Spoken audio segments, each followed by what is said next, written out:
Sesiapa yang Allah Ta'ala rezekikan akan 5 perkara kepadanya, pasti ia tidak akan terhalang daripada mendapatkan 5 perkara yang lain.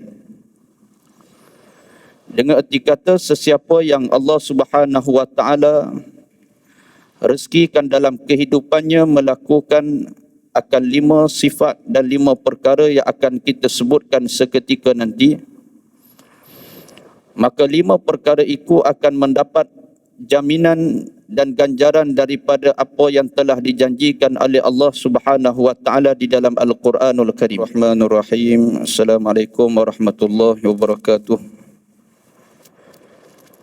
Alhamdulillah hamdan katsiran tayyiban mubarakan fih. Alhamdulillah bi ni'matihi tatimmus shalihat. Wassalatu wassalamu ala Rasulillah wa ala alihi wa ashabihi wa man tabi'ahum bi ihsanin ila yaumiddin. Subhanaka la ilma lana illa ma 'allamtana innaka antas samiul alim wa tub 'alaina innaka antat tawwabur rahim. Mati lagi dikasihi seluruh ahli jatang kuasa masjid, imam dan bilal, para alim ulama, tetamu Allah, muslimin dan muslimat yang dirahmati oleh Allah Ta'ala sekalian. Merenung kata-kata daripada Sayyidina Abu Hurairah radhiyallahu an. Man ruziqa khamsan lam yuhram khamsan. Sesiapa yang Allah Ta'ala rezekikan akan 5 perkara kepadanya, pasti ia tidak akan terhalang daripada mendapatkan 5 perkara yang lain. Dengan erti kata, sesiapa yang Allah Subhanahu Wa Ta'ala rezekikan dalam kehidupannya melakukan akan 5 sifat dan 5 perkara yang akan kita sebutkan seketika nanti,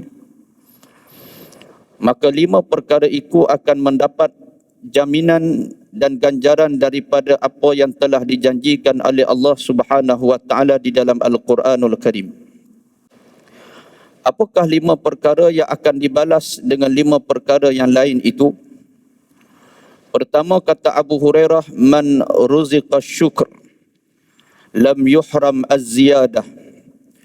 Siapa yang Allah rezekikan dalam kehidupannya banyak bersyukur pada Allah, lam yuhram az-ziyadah, pasti dia tidak akan terhalang daripada mendapatkan tambahan nikmat daripada Allah. Liqaulihi ta'ala, kerana Allah Ta'ala telah berfirman di dalam surah Ibrahim pada ayat yang ke-7, la in syakartum la azidannakum. Kalaulah kamu bersyukur, nescaya aku akan tambahkan nikmat bagimu. Muslimin dan muslimat yang dirahmati oleh Allah, perkara pertama yang akan pasti dibalas oleh Allah Subhanahu Wa Ta'ala adalah sifat syukur yang ada di dalam diri seseorang hamba. Syukur adalah suatu perkara yang Allah rezekikan kepada kita. Maka beruntung siapa yang banyak bersyukur dalam kehidupannya, kerana dia pasti akan mendapatkan tambahan nikmat daripada Allah Subhanahu Wa Ta'ala. Bagaimana bentuk tambahan nikmat daripada Allah Subhanahu Wa Ta'ala? Kata ulama mentafsirkan ayat ini dengan 2 perkara. Tambahan nikmat yang dijanjikan oleh Allah Ta'ala itu berbentuk semakin Allah dekatkan kita dengan Allah Subhanahu Wa Ta'ala. Tuan-tuan, dekat dengan Allah merupakan tambahan nikmat daripada Allah. Makin kita bersyukur, Allah sibukkan kaki kita ke rumah Allah. Makin kita bersyukur, Allah Ta'ala sibukkan lisan kita dengan zikrullah. Makin kita bersyukur, Allah Ta'ala sibukkan kita dengan sahabat yang mengingatkan kita pada Allah. Maka dekat dengan Allah merupakan satu tambahan nikmat daripada Allah. Ataupun dengan erti kata tambahan nikmat itu, Allah Ta'ala tambahkan rezeki, perniagaan kita yang semakin untung, perniagaan kita yang semakin luas, rezeki dalam kehidupan kita semakin lapang. Semuanya ini akan kita dapati setelah kita bersyukur pada Allah Subhanahu Wa Ta'ala. Maka persoalannya, bagaimana kita ingin menjadi hamba yang bersyukur pada Allah? Salah satunya Allah Ta'ala sebut di dalam Al-Quran, wa amma bi ni'mati rabbika fahaddis, pada surah Ad-Duha ayat yang terakhir. Kata Allah Ta'ala, adapun nikmat Tuhan kamu, hendaklah engkau zahirkan, sebut-sebutkan sebagai tanda kamu bersyukur. Berarti tuan-tuan, cara kita nak bersyukur antaranya adalah kena banyak ungkit nikmat Allah Subhanahu Wa Ta'ala. Sebagaimana kita berterima kasih pada makhluk, tuan-tuan, kita akan sebut jasa makhluk ini sampai 7 keturunan kita. Rumah kita terbakar, habis hangus. Tiba-tiba ada seorang hamba Allah, dia kata, tak apa haji, rumah haji ni kita ganti rumah yang baru 2 kali ganda besar daripada rumah asal. Free, tak payah bayar. Saya belanja. Tuan-tuan, kita akan sebut nama si fulan ini pada anak cucu kita. Kenapa? Jasa dia, kita berterima kasih kepadanya. Allah Ta'ala, tuan-tuan, lebih berjasa daripada makhluk. Allah Ta'ala beri nikmat kepada kita yang tidak terhitung dengan nilaian akal kita. Maka banyakkan mengungkit nikmat Allah Ta'ala menjadikan kita bersyukur pada Allah. Hari ini hilang kita rasa syukur pada Allah sebab apa, tuan-tuan? Kita banyak duk hitung nikmat yang Allah bagi pada orang lain sehingga kita lupa dan buta menilai nikmat yang Allah Ta'ala beri dalam kehidupan kita. Tengok jiran kita pakai kereta besar, Allah, kereta besar pula. Renovate rumah baru pula. Nak naik pangkat pula. Kita banyak nampak nikmat yang Allah bagi pada orang lain. Sehingga kita buta dalam melihat nikmat yang Allah bagi dalam kehidupan kita. Lalu hilang rasa syukur dalam hidup kita sehingga timbul kedengkian, hasad, dengki kepada kehidupan orang lain. Sebab tu, tuan-tuan, kalau kita hitung nikmat yang Allah Ta'ala beri dalam kehidupan kita jauh lebih besar dan lebih banyak daripada nikmat yang Allah Ta'ala berikan dalam kehidupan orang lain. Maka beruntung orang yang banyak menghitung akan nikmat-nikmat Allah Subhanahu Wa Ta'ala. Sebab tu, tuan-tuan, kalau kita nak hitung satu nikmat yang Allah Ta'ala beri dalam hidup kita, kalau Allah Ta'ala cabut, tuan-tuan, tak terbayar dengan duit yang kita ada. Berapa ramai orang yang bersyukur dengan nikmat buah pinggang dia sihat, tuan-tuan. Ada orang buah pinggang dia rosak, kena buat dialisis 3 kali seminggu, tuan-tuan. Satu sesi 4 jam. Tiap-tiap minggu kena buat, 1 bulan 3 ke 4 ribu ringgit kena bayar, tuan-tuan. Saya pernah dipanggil kuliah di pusat dialisis. Satu pusat dialisis ni dia selalu buat pengajian. Satu hari ada 3 pengajian. Saya ingat dia panggil kita kuliah ni, suruh kuliah pada staf dia. Rupanya dia suruh saya kuliah pada pesakit dia. Pesakit yang sambil duduk dialisis ni dengar kita kuliah. Jadi asal nak cakap hal lain, tuan-tuan, tapi sebab yang dengar ni semua yang sakit-sakit belaka, saya cakap bab mati hari tu. Menangis habis, tuan-tuan. Tengah sakit cakap bab mati pula. Sudah kuliah saya tanya. Saya kata tanya staf dia, saya kata sampai bila dia orang kena macam ni? Dia kata, Ustaz, biasanya sampai matilah, jawab dia. Allah. 2 minggu lepas saya jumpa dengan seorang doktor bahagian buah pinggang. Pertanyaan saya, pertanyaan yang sama. Saya tanya doktor, biasa orang kena buah pinggang dialisis ni sampai bila? Dia kata doktor ini sampai matilah, Ustaz. Susah nak sembuh. Ada pesakit dia, paling muda dia pernah rawat iaitu 4 tahun umur. Dialisis umur 4 tahun. Sebab keturunan daripada kecil. Sampai hari ni dia kata masih lagi dialisis, umur budak ni 21 tahun. Tuan-tuan, maknanya dialisis begitulah. Saya kata tak ada harapan ke kalau ada buah pinggang? Dia kata ada, Ustaz. Tapi susah nak dapat buah pinggang. Orang yang demam buah pinggang ni susah. Kalau ada pun dia kata orang yang ada duit dia boleh buat cara illegal. Kalau kita mudah kata cara haram lah, tuan-tuan. Cara illegal ni maknanya dia dapat mana-mana buah pinggang daripada China ke, daripada India ke, tuan-tuan. Saya kata biasa berapa tu? Dia kata, Ustaz, 160 ke 200 ribu ringgit. Allah. Apa yang saya nak sebut, tuan-tuan, kalau Allah Ta'ala tarik nikmat tu tak terbayar, tuan-tuan. Maka berapa ramai yang bersyukur dengan nikmat buah pinggang dia sihat. Ada orang Allah Ta'ala tarik nikmat mata dia yang kabur, tuan-tuan. Sehingga terpaksa buat pembedahan mata. Sehingga ada seorang jemaah saya tanya haji yang buat dua mata dia semua dia bedah. Saya tanya sebelah berapa haji? Dia kata sebelah, Ustaz, 17 ribu ringgit. 2 belah dekat-dekat dengan 40 ribu. Itulah, tuan-tuan, nak kata kalau setiap nikmat Allah Ta'ala tarik tak terbayar, maka apa sebab untuk kita bakhil, kedekut, untuk kita bersyukur pada Allah Subhanahu Wa Ta'ala.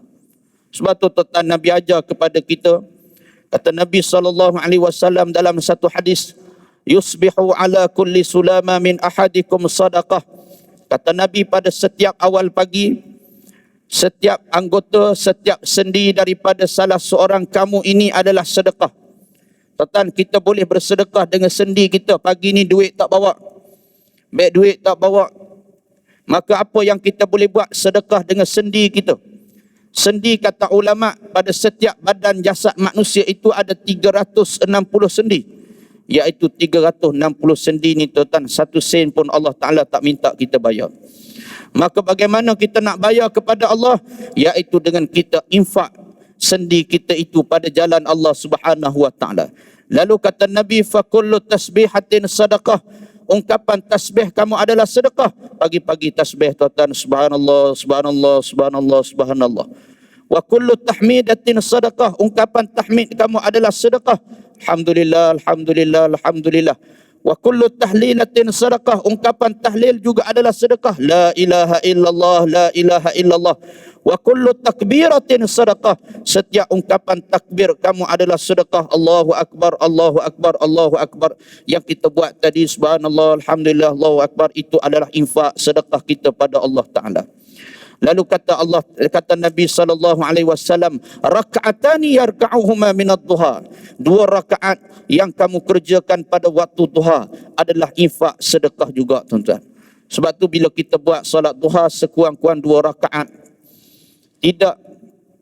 tak pelik bila kita solat duha murah rezeki. Sebab apa? Pada duha itu adalah sedekah kita melalui sendi-sendi kita, sehingga menyebabkan Allah Ta'ala tambahkan lagi nikmat rezeki yang lain dalam kehidupan kita.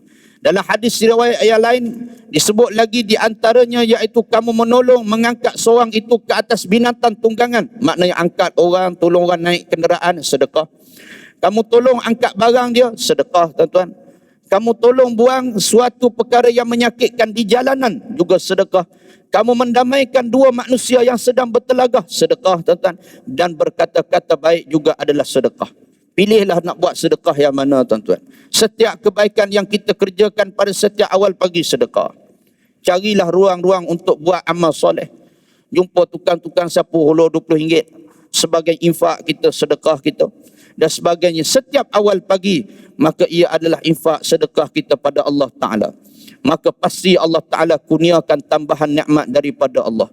Kemudian yang kedua, kata Abu Hurairah, man ruziqas sabr lam yuhram as-sawab. Siapa yang Allah Ta'ala rezekikan dalam hidup dia banyak sabar tuan-tuan, pasti tidak akan terhalang daripada mendapatkan iaitu pahala yang tidak terhingga daripada Allah. Liqaulihi ta'ala, kerana Allah Ta'ala telah berfirman di dalam surah Az-Zumar ayat yang ke-10, innama yuwaffas sabirun ajrahum bighairi hisab. Saya suka tuan-tuan baca ayat nombor dia. Sebab mungkin tuan-tuan lepas ni ada yang nak buat rujukan balik. Bila ditimpa musibah, maka ayat ini antara ayat yang menjadi kita renungan kita. Bila kita nak bersyukur, ayat yang menjadi semangat kita, ayat surah Ibrahim ayat yang ke-7. Maka antaranya bila kita nak sabar tuan-tuan, ini ayat dia. Kata Allah, innama yuwaffas sabirun ajrahum bighairi hisab. Sesungguhnya bagi orang yang sabar, kata Allah, ajrahum, pahalanya bighairi hisab, tidak terhitung hisabnya, tidak terhitung nilaiannya. Tuan-tuan, kita salat jemaah 27 kali ganda, baca Quran 1 huruf 10 kebaikan, kita sedekah sampai dijanjikan 700 kali ganda. Adapun ibadat ataupun sabar tuan-tuan, Allah Ta'ala janji tidak terhitung nilaiannya. Tidak ada siapa yang tahu berapa nilaiannya melainkan Allah. Sebab tu tuan-tuan, siapa yang sabar, dia pasti dapat pahala yang tidak terhingga. Bagaimana kita nak dapat pahala sabar? Melalui 3 keadaan ini kita boleh sabar dapat pahala. Pertama, sabarnya kita buat ketaatan pada Allah Subhanahu wa Ta'ala, dapat pahala. Kita ibadat tuan-tuan, salat jemaah kena sabar. Kalau tak sabar, kita tak boleh mari salat subuh berjemaah pagi ni. Kita akan lebih suka semayang seorang diri di rumah. Kerana semayang seorang diri dia cepat sudah, semayang berjemaah lambat sudah. Kalau tak sabar, kita tak boleh sambung dengan baca surah sejadah tadi. Kalau tak sabar, kita tak boleh duduk dalam majlis ilmu saat ketika ini. Kerana Allah Ta'ala kurniakan kita sabar dengan ketaatan, dapat pahala tuan-tuan. Sebab itu orang yang banyak solat, dia banyak sabar dia. Dalam Al-Quran ada ayat sebut, wasta'inu bis sabri was salah. kata ulama tafsir, kenapa Allah Ta'ala sebut sabar dengan solat ini diletakkan pada dua yang keadaannya dalam keadaan bertempel, dekat tuan-tuan. Kerana kata ulama, orang yang banyak solatnya, maka dia banyak sabar dia. Sebab itu kalau kita suka solat berjemaah, ditambahkan pula dengan kita suka solat sunat, lagi Allah Ta'ala kurniakan kesabaran dalam hidup kita. Dan orang yang semayang seorang diri kurang sabar daripada orang yang solat berjemaah. Orang yang semayang kadang-kadang kurang sabar dia daripada orang yang semayang seorang diri. Orang yang memang tak semayang langsung tuan, orang ni hilang sabar. Ini orang yang cepat panas baran. Sebab tu sifat panas baran ni tuan, antara sebab juga adalah kerana tak semayang. Tu jadi cepat nak marah. Jadi jangan bergaduh dengan orang tak solat tuan, macam bergaduh dengan orang gila lah jawabnya. Jadi sebab tu tuan, banyak benda-benda perkara jenayah ataupun perkara yang tidak baik berlaku dalam masyarakat kita punca tak solat. Antaranya banyak ketidaksabaran dalam rumah tangga sehingga banyak berlaku perceraian. Bila cek balik tuan, punca tak solat. Saya pernah bercakap dengan seorang yang bekerja di mahkamah syariah. Dia kata betul Ustaz, kadang-kadang perceraian ni berlaku kes remeh-temeh, cek tak semayang. Sehingga ada surat khabar tuan, beberapa tahun yang lalu dia buat keluar satu analisis beberapa perkara remeh-temeh yang menyebabkan perceraian.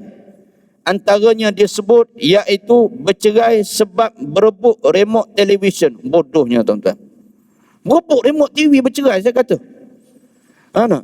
Barangkali suami nak tengok gusti, barangkali isteri nak tengok drama, barangkali berebut, cerai. Cek tuan-tuan, tak semayang. Antara punca perceraian disebabkan perkara remeh-temeh, dia sebut tuan-tuan yang berlaku di Malaysia kita ni, iaitu isteri masak tak sedap, cerai. Allah.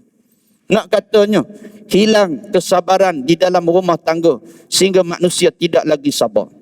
Maka sabar dengan ibadah, sabar dengan puasa sunat, sabar dengan sedekah dan sebagainya, ia adalah suatu bentuk iaitu yang mendapatkan pahala di sisi Allah. Kemudian sabar bagaimana kita dapat pahala? Sabarnya kita dalam berbuat maksiat kepada Allah.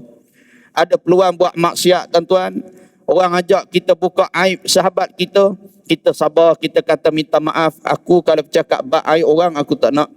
Sebab aib aku sendiri pun banyak, yang Allah Ta'ala tutup pun banyak. Jadi maka aku tak nak bercakap tentang hal orang, maka kita dapat pahala tuan-tuan. Kita dapat pahala saat kita ada ruang untuk mengambil sesuatu yang haram, maka kita sabar daripada mengambil perkara haram, maka kita dapat pahala. Maka kesabaran kita dalam berbuat maksiat juga mendapat pahala di sisi Allah. Kemudian kesabaran kita pada keadaan yang ketiga, iaitu sabarnya kita menghadapi ujian ketetapan takdir Allah Ta'ala, pun dapat pahala. Allah uji kita tuan-tuan, maka kita sabar, reda, dapat pahala. Allah Ta'ala berikan suatu perkara yang tidak baik pada kita, kita bersangka baik pada Allah Ta'ala, dapat pahala tuan-tuan. Sebab itu sabar dengan ujian ni dia agak susah tuan-tuan. Sabar dengan ketetapan Allah ni antara suatu benda yang susah. Kita boleh reda dengan ketetapan Allah kalau ketetapan Allah itu kena dengan jiwa kita. Tapi kalau kadang-kadang bila Allah Ta'ala takdirkan sesuatu yang tak kena dengan jiwa kita, kita payah nak reda kadang-kadang. Sebab itu antara sahabat tuan-tuan, reda mereka ni bukan sekadar reda, tetapi mereka boleh tersenyum gembira dengan takdir Allah. Kata ulama, reda biasa ni, ataupun kita mudah kata reda paling cak ayam sekali tuan-tuan, kita hanya sekadar reda, terima sahaja ketetapan Allah. Nak buat macam mana, kalau tak reda pun bukan hidup balik anak saya Ustaz. Itu paling biasalah. Tapi ada pun kesabaran yang paling ajaib kata ulama. Sabar yang paling hebat ni, sampai satu tahap dia reda dan dia tersenyum gembira dengan ketetapan Allah. Ini yang susah tuan-tuan. Allah beri sakit, dia senyum tuan-tuan. Susah hari ni kalau ada orang sakit senyum, kita kata gila ke apa orang ni. Tapi tuan-tuan, benda ni berlaku kepada sahabat. Mereka bukan buat-buat gembira, tetapi mereka benar-benar gembira bila Allah uji mereka sakit. Antaranya Saidina Imran bin Husain. Imran bin Husain ni tuan-tuan, Allah uji dia, setengah kata dia kena penyakit seruk, penyakit angin ahmar, sehingga menyebabkan dia ni tak boleh nak bangun, penyakitnya yang sangat melarat sampai tempoh yang begitu lama.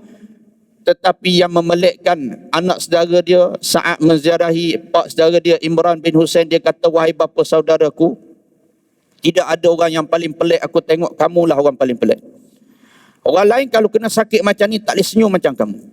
Tapi kamu boleh tersenyum gembira dengan kesakitan yang menimpa kepada kamu. Mu ni orang yang paling pelik. Lalu apa jawapan Imran bin Husain? Satu jawapan yang ringkas tuan-tuan, sehingga menyebabkan anak saudaranya berfikir.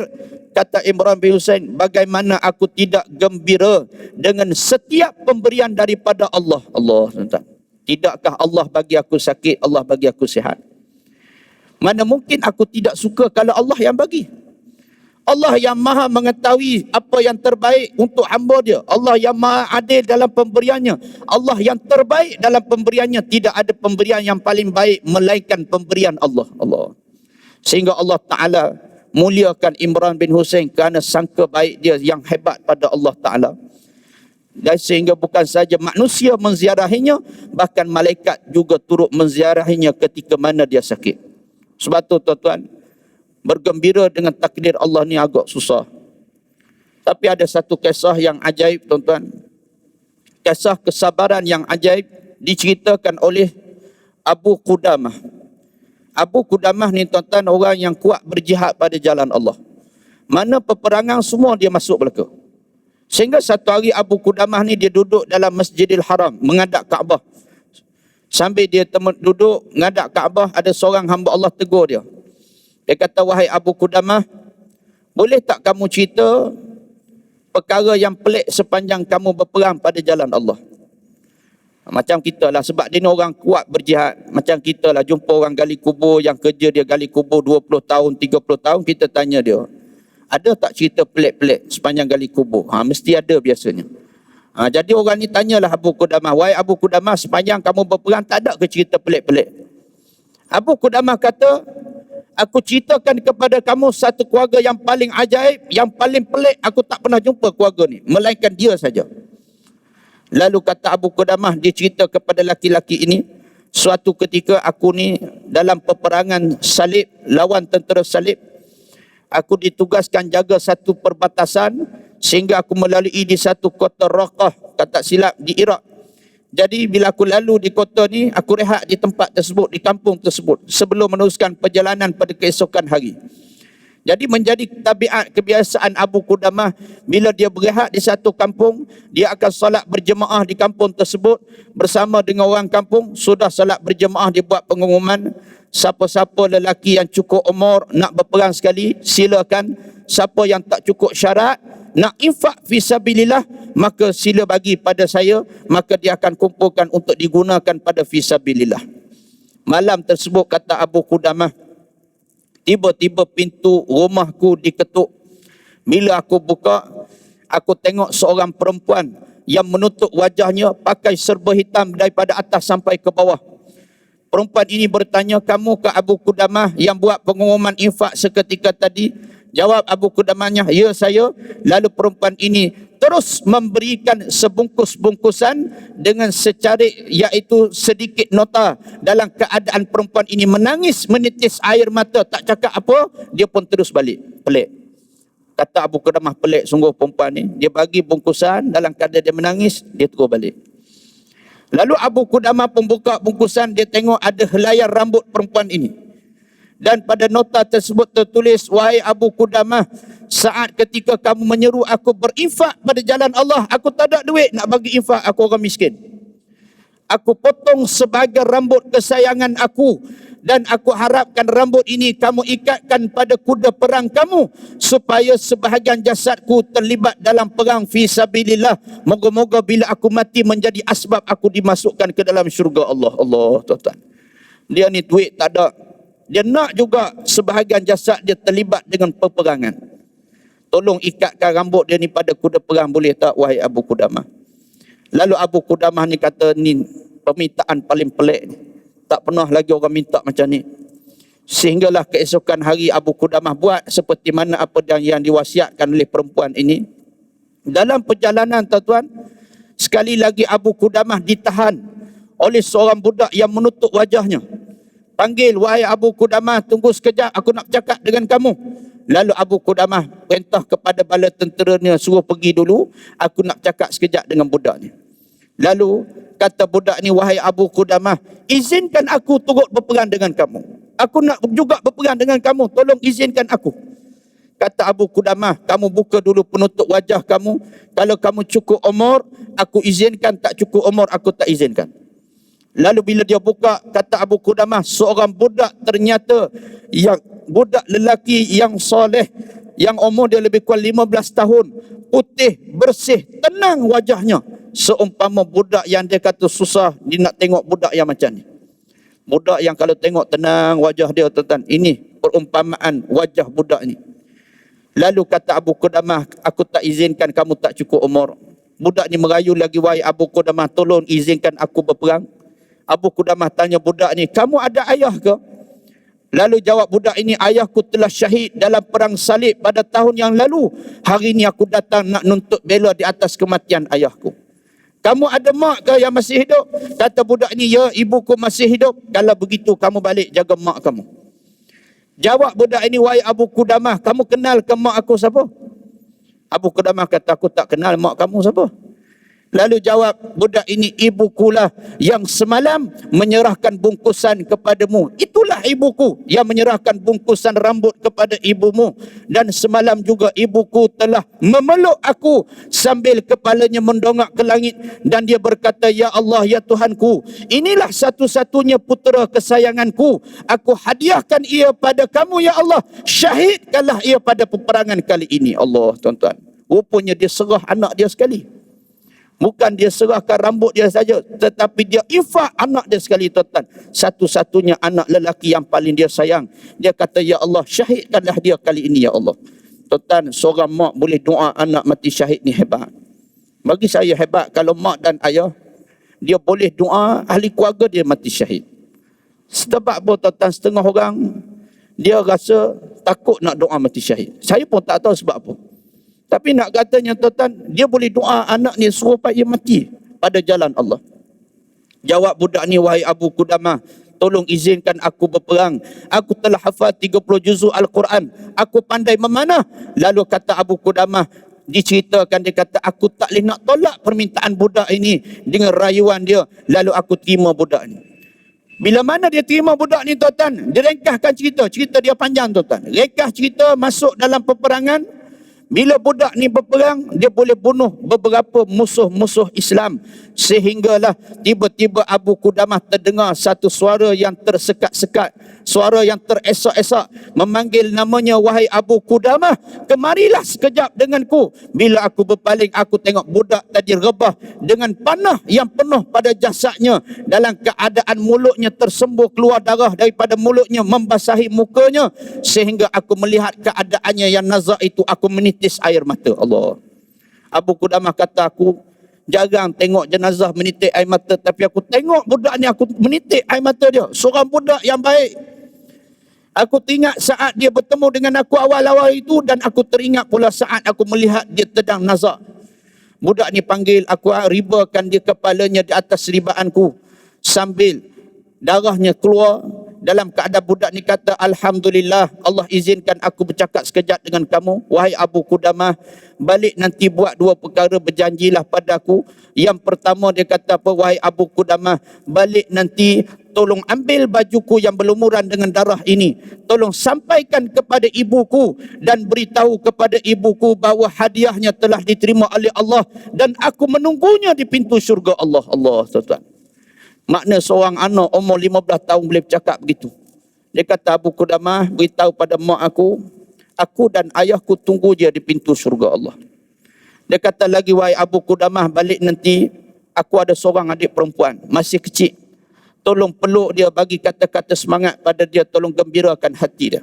Dia baru menerima kematian ayahnya pada tahun yang lalu. Hari ini dia akan terkejut lagi dengan kematian abang yang paling dia sayang. Balik daripada peperangan, tuan-tuan, Abu Qudamah cari mana mak dengan seorang anak perempuan. Cari tak jumpa. Sehingga dia tengok ada seorang budak perempuan berdiri di depan pintu rumah sambil tahan mana-mana askar yang balik daripada peperangan. Budak ni tahan, dia kata, Pak Cik, kenal tak abang saya yang masuk perang juga? Semua orang tak kenal abang dia.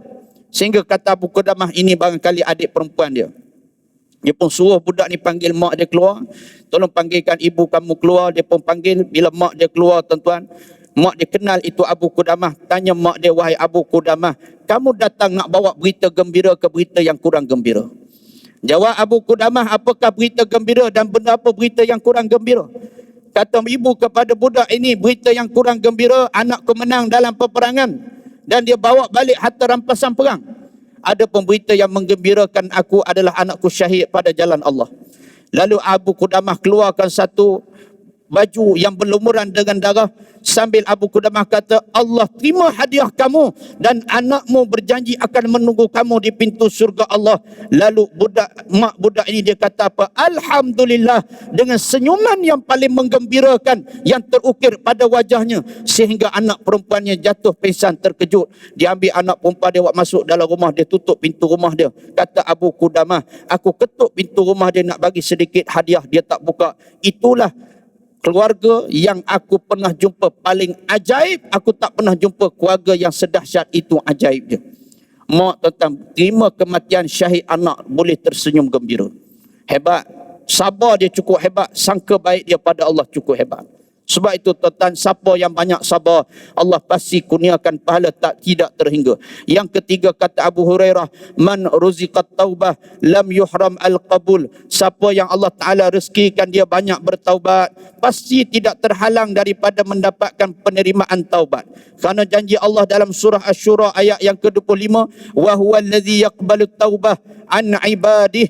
Kata Allah Ta'ala, dialah yang sentiasa menerima taubat daripada hamba-hambanya. Tuan-tuan, kalau kita nak supaya mati dalam keadaan bertaubat, banyak bertaubat pada Allah. Berapa ramai orang yang dahulunya Allah Ta'ala takdirkan dia dulu banyak hidup jauh daripada Allah, saat kematian dia sempat bertaubat minta ampun pada Allah. Berapa ramai ada orang yang diceritakan oleh sahabat saya, hidup tak pernah baca Quran. Belajar Quran tak pernah, baca Quran tak pernah, bahkan tak pandai satu pun huruf dalam Quran, tuan-tuan. Tapi saat umur dia dah hampir senja 50 tahun lebih, dia sempat mengaji surah Fatihah dengan kawan saya. Allah matikan dia, tuan-tuan, dalam keadaan pagi Jumaat, tengah solat, tuan-tuan. Waktu dia sujud, dia tengah peluk Quran, maka Allah syahidkan dia, Allah, tuan-tuan.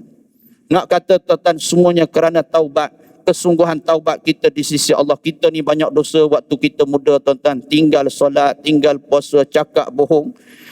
Kita ni semayang pun tak tahu sempurna ke tak waktu kita dulu-dulu, sebab tak mengaji dan sebagainya. Maka bertaubat pada Allah. Yang keempat kata Abu Hurairah, man ruziqal istighfar lam yuhram al-maghfirah. Siapa yang Allah rezekikan dalam hidup dia banyak istighfar, tiap-tiap waktu istighfar, pasti dia tidak akan terhalang daripada mendapat keampunan Allah.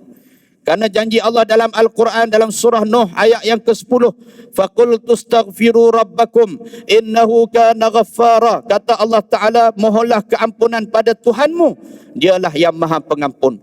Tuan-tuan, siapa dia yang Allah Ta'ala jadikan mulut dia, lisan dia ringan beristighfar. Sebab tu paling banyak kita kena istighfar waktu sahur sebelum masuk waktu subuh. Istighfarlah, tuan-tuan. Astaghfirullah, astaghfirullah, astaghfirullah, astaghfirullah. Istighfar sentiasa. Beruntung kata Sayyidatina Aisyah, siapa yang di dalam buku catatan amalannya yang berat adalah istighfar. Ini orang yang paling beruntung. Jadi tuan-tuan, beratkan catatan amalan kita dengan istighfar. Pagi petang istighfar. Ni nak balik daripada pengajian ni sambil bawa kereta, astagfirullahalazim, astagfirullahalazim, tuan-tuan. Orang yang banyak beristighfar, maka pasti Allah Subhanahu wa Ta'ala akan terima keampunannya. Kemudian yang terakhir, yang kelima kata Abu Hurairah radhiyallahu an, man ruziqad du'a lam yuhram al-ijabah. Siapa yang Allah Ta'ala rezekikan dia banyak berdoa pada Allah, tidak akan terhalang daripada mendapatkan ijabah, mustajab doa daripada Allah. Karena Allah Ta'ala berfirman di dalam Al-Quran surah Ghafir ayat yang ke-60, kata Allah, ud'uni astajib lakum. Kamu berdoa, aku pasti perkenankan doa kamu. Tuan-tuan, antara suatu benda yang hebat adalah doa.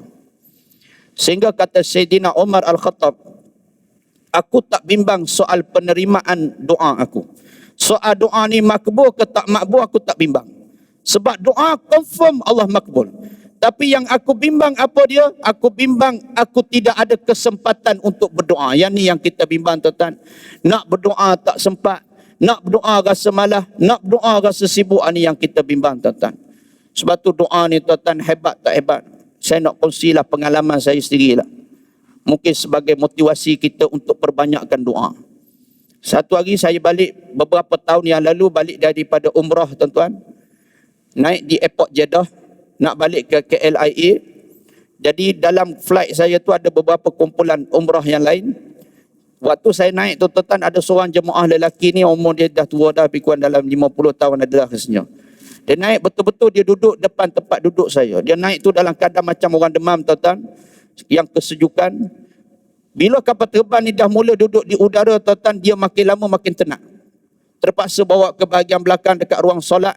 Sehingga terpaksa dibaringkan. Doktor dalam flight ni terpaksa pergi ulang alik duk cek dia ni.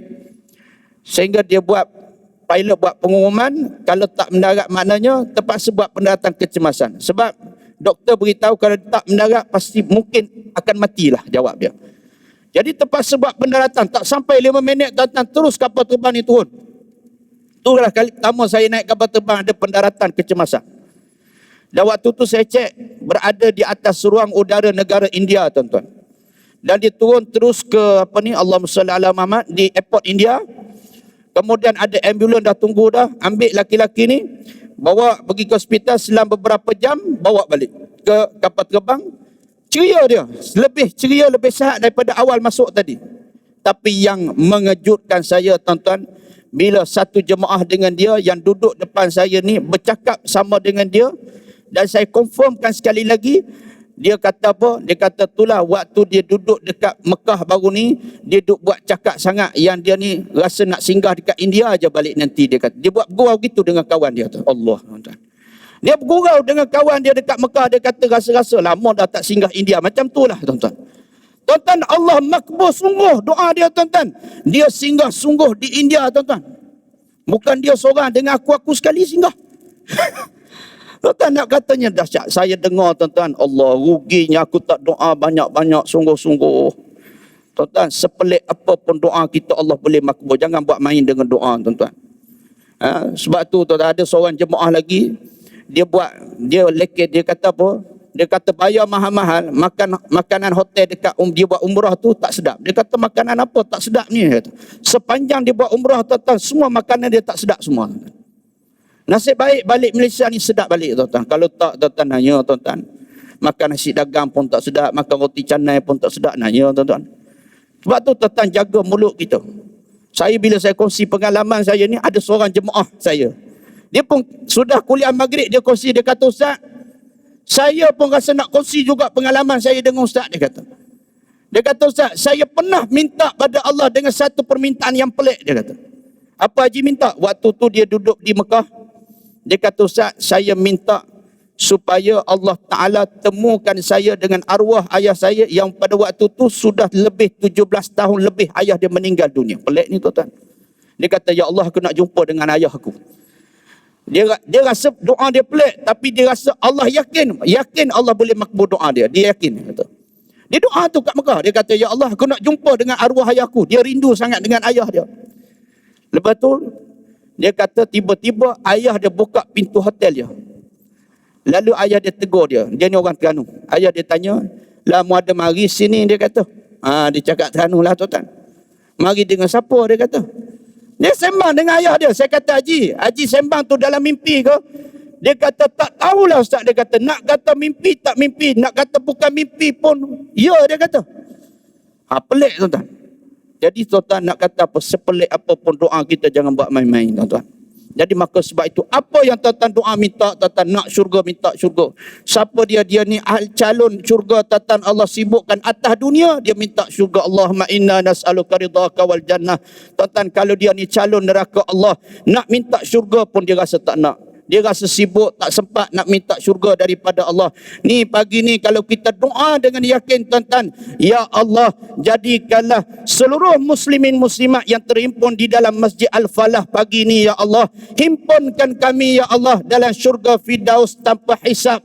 Amin ya rabbal alamin. Tuan-tuan yang ada dalam masjid ni, tuan, insya-Allah ahli syurga kelak. Amin tuan-tuan. Ni amin pun tak sungguh mana tuan-tuan. Macam tak semangat je. Jadi tuan-tuan, begitulah nak katanya tuan-tuan. Nak apa pun doa. Tuan-tuan nak anak soleh doa. Nak selesai masalah doa. Jangan kedekut daripada berdoa pada Allah. Jadi tuan-tuan, ini 5 perkara yang kita kena minta daripada Allah Ta'ala. Allahumma ja'alni minat tawabin. Ya Allah, jadikanlah aku ni orang yang bertaubat. Allahumma ja'alni minas sabirin. Allahumma ja'alna minas sabirin. Jadikanlah kami di kalangan orang yang sabar, ya Allah. Allahumma ja'alna minas syakirin. Jadikanlah kami ni orang yang bersyukur, ya Allah. Allahumma ja'alna minal mustaghfirin. Jadikanlah kami orang yang banyak beristighfar, ya Allah. Minta tuan-tuan, Allah Ta'ala pasti akan membalas permintaan kita, iaitu dengan mustajabkan setiap apa yang kita buat dibalas dengan janji Allah Subhanahu wa taala. Jadi setakat itulah tetap sebagai perkongsian kuliah subuh pada pagi yang mulia ini, sebab dia tengok muka ustaz macam roti canai dah. Jadi kuliah subuh ni dia tak boleh lama-lama sangat tuan-tuan. Jadi saya minta maaf, sekadar kuliah gantian. Pagi ni kebetulan sahabat saya Ustaz Khairullah tu dia tak boleh hadir. Dia minta ganti dia. Jadi moga-moga tuan-tuan pertemuan kita ini mendapat keberkatan di sisi Allah, dan saya menumpang berkat dan rahmat daripada tuan-tuan sekalian. Moga-moga Allah Ta'ala himpunkan kita dalam keadaan yang baik sebagaimana kita berhimpun di dunia dalam keadaan baik di dunia ini, insya-Allah. Amin rabbal alamin. Jadi tuan-tuan, yang terakhirnya saya kat mana tempat saya berkuliah tuan-tuan, kita sentiasa buka wakaf. Siapa yang berminat, saya ni ada 3 pusat pengajian tahfiz percuma dan pengajian Quran percuma. Satu di Shah Alam Seksyen 7, ada 22 orang pelajar yang mengaji secara percuma sejak 5 tahun lepas dah kita buat. Dah 5 tahun dah sampai hari ni tuan-tuan. Tak pernah kena yuran 1 sen pun tak pernah. Sebahagiannya anak yatim, sebahagiannya fakir miskin ada, yang orang biasa pun ada, pun tak kena yuran. Mereka datang mengaji saja. Kemudian yang kedua, kita ada di Terengganu ni pusat pengajian orang pencen lah, mudah katanya. Ada 70 orang pencen lebih yang mari mengaji Quran secara percuma, dan ada mengaji kitab secara percuma. Yang kita buat memang kita nak supaya kita ni sibuk dengan pengajian. Alhamdulillah tuan-tuan, datang ramai orang pencen mari nak mengaji Quran secara personal ada dan sebagainya. Tu memang kita niat daripada dulu. Dan yang ketiga sekarang ni dalam proses kita nak buat kompleks di tanah wakaf 4 ekar di kampung atas tu Terengganu. Orang Terengganu dia tahulah dekat nasi dagang atas tu. Itulah tanah kami yang orang wakaf kepada kami tuan-tuan. Dan dia berhasrat supaya kita buat juga pengajian percuma. Jadi saya terima amanah tersebut. Saya kata insya-Allah kita usaha, dan baru ni kita bulan lepas kita siap tambun tu 5 kaki lebih kita tambun tanah, tak nak bagi air banjir naik. Kita habis RM400,000. Alhamdulillah selesai bayar tuan-tuan. Sebahagian duit orang ramai, sebahagian daripada duit perniagaan tahfiz saya sendiri. Jadi pagi ni saya buka lah ruang, siapa-siapa nak berimpak 1 lot wakaf ni boleh ambil dengan saya, iaitu 1 lot RM50, wakaf pendidikan dan pembangunan percuma, insya-Allah. Moga-moga menjadi saham kita. Tak bawa duit tak apa, nak ambil nak transfer ada nombor akaun di sini. Jadi moga-moga menjadi saham. Saya buka je tuan-tuan, nak ambil saham sekali dengan kami, insya-Allah. Moga-moga dengan asbab ni kita sama-sama terhimpun dalam syurga Allah Subhanahu. Sebab kita nak buat tahfiz bukan saya nak meniaga tuan-tuan. Kalau nak meniaga, duit budak saya tu saya minta yuran tuan-tuan. Tapi kerana kita memang niat nak tolong, Covid ni pun ramai orang telefon saya nak masukkan anak mereka ni yatim piatu, mak ayah mati Covid tuan-tuan. Saya kata tak ada tempat. Ni 14 orang lagi menunggu tuan-tuan. Yang yatim, yang confirm fakir miskin. Ada ramai yang nak masuk tapi kita tak ada tempat. Jadi itulah kita sekadar kita boleh moga-moga yang di komplek ni ramai lagi yang boleh mengaji Quran, mengaji ilmu fardhu ain secara percuma, insya-Allah. Jadi doakan saya tuan-tuan dipermudahkan urusan saya ni, moga-moga dapatlah membantu umat ini tuan-tuan. Setiap bulan saya akan balik ke Terengganu tuan-tuan. 2 minggu sini, 2 minggu balik ke Terengganu. Biasanya macam itulah. Bukan 2 cawangan isteri, jangan silap faham. Ada masjid di silap faham. 2 cawangan tahfiz ya tuan-tuan. Jadi takut silap faham.